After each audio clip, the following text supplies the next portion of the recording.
السلام علیکم ورحمۃ اللہ وبرکاتہ۔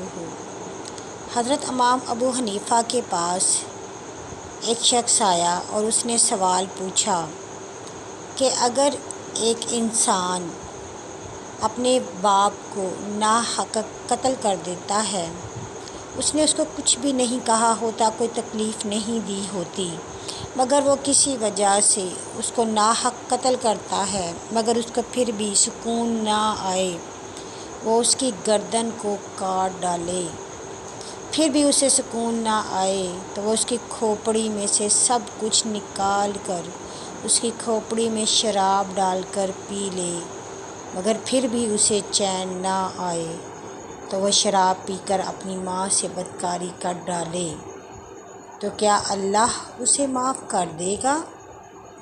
اب تمام جو علماء امام ابو حنیفہ کے ساتھ بیٹھے تھے وہ بہت حیران تھے کہ یہ بہت ہی بڑا جرم ہے، اس کی کیا سزا بتائیں گے امام ابو حنیفہ؟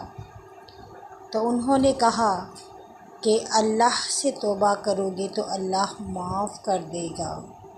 وہاں پر موجود تمام علماء کرام نے کہا کہ آپ نے یہ فتویٰ غلط دیا ہے، اس قدر کبیرہ گناہ کے بعد جس نے کچھ کہا ہی نہیں، جو معصوم ہے، اس کو قتل کیا، پھر ماں سے بدکاری کی، کیا اس گناہ کی معافی ہو سکتی ہے؟ تو امام ابو حنیفہ نے تمام لوگوں کو یہ کہہ کر مطمئن کیا کہ اللہ پاک نے فرمایا ہے کہ انسان پر جب نزع کی حالت ہوتی ہے اور اس کی موت کے وقت غرغرے کی آواز جب تک نہیں آتی تب تک توبہ کا دروازہ کھلا ہے۔ انسان چاہے جتنے مرضی گناہ کر لے، مگر اگر وہ اپنے اللہ کے سامنے شرمندگی سے، عاجزی سے جھک جاتا ہے، توبہ کر لیتا ہے تو اللہ اسے معاف کر دیتا ہے۔ اللہ رحمان ہے، رحیم ہے، ستار ہے، وہ معاف کرنے والا ہے، وہ اپنے بندوں پر رحم کرنے والا ہے۔ اگر اللہ سے نہیں توبہ مانگیں گے تو کس سے مانگیں گے؟ اسی نے تو ہمیں بنایا ہے، اسی نے تو ہم پر رحم کیا ہے۔ اگر ہم اللہ کی رحمت سے نا امید ہو جائیں گے تو پھر ہم کس دروازے پر جائیں گے؟ کس سے جا کے توبہ کریں گے؟ کس کے دروازے کو کھٹکائیں گے؟ کس سے بخشش مانگیں گے؟